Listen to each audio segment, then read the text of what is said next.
Hey, it's me, Andrea Reynolds, aka the Social Studies Whisperer. I am on a mission to make American history hip by helping teachers creatively connect the present to the past.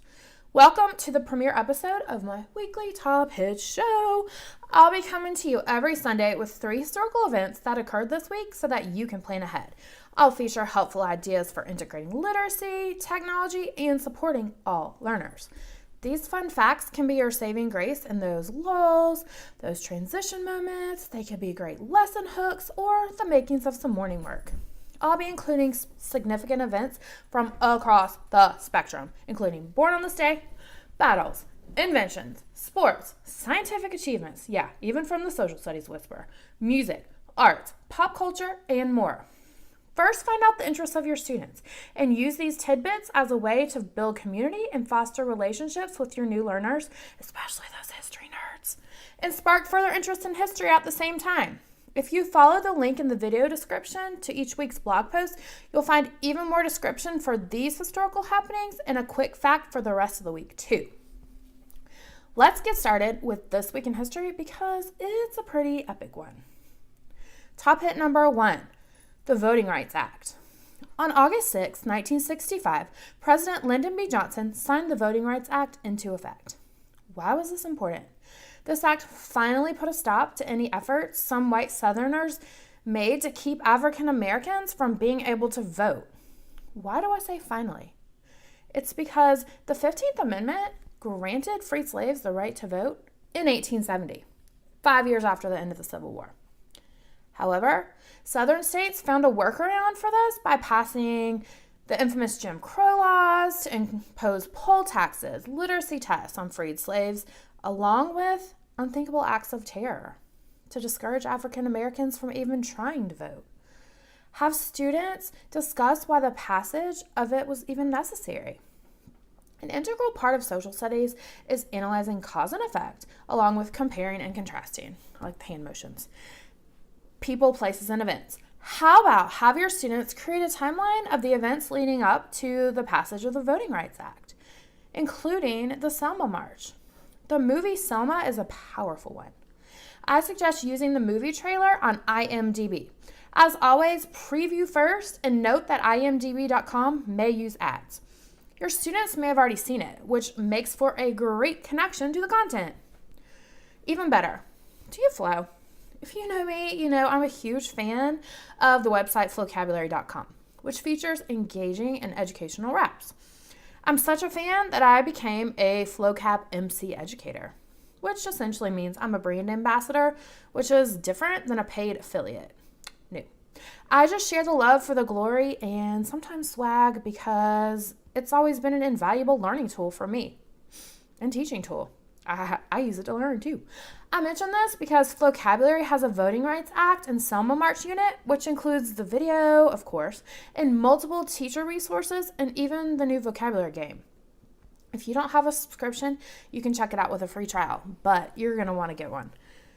Okay, let's move on to Top Hit 2. Atomic bombs dropped on Japan. August 6th was also the day the atomic bomb was dropped on Hiroshima. By this time in 1945, the European theater of war was closed. The one in the Pacific wasn't. The Allies were ready for the war to be over, period, and our troops to return home. A land invasion of Japan meant the chance for mass casualties, and President Truman wasn't willing to risk it with the brutal invasion of Normandy so recent. He made the controversial choice to drop the bomb in the hopes that the Japanese would surrender. They didn't. So 3 days later, on August 9th, 1945, another bomb was dropped on Nagasaki, which did lead to the surrender, and thus the end of the war. In Flowcabulary's World War II unit, the song hook is Would You Drop It? This is the makings of a great critical thinking quick write or debate because, as you know, many innocent civilians were killed and countless others were affected by the radiation for decades to come. When dealing with sensitive topics, it's important to give students an outlet. I I recommend The Story of Sadako and the Thousand Paper Cranes, which is a story of a girl who comes up with a way to promote peace despite suffering from leukemia due to the bomb. I also recommend using Windows Notes for most topics in social studies. Have students draw 4 boxes and label them facts, feelings, questions, and connections. You can also give them specific prompts for each box. You can see an example contained in the blog post.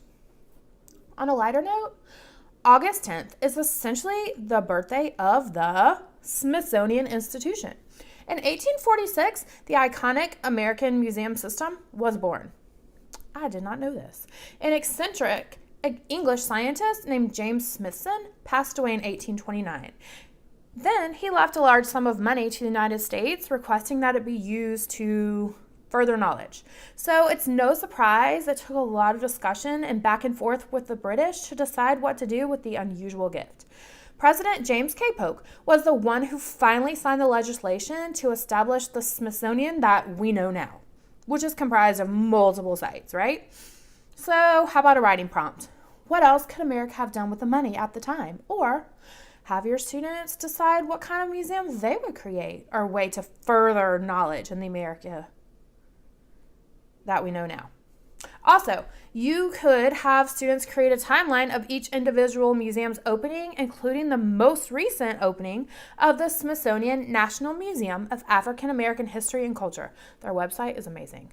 Do you have kiddos who have visited Washington, D.C.? Let them be the expert and share their experience.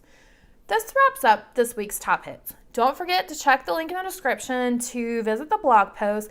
And if you want a weekly reminder, you can sign up at bit.ly/sshooks.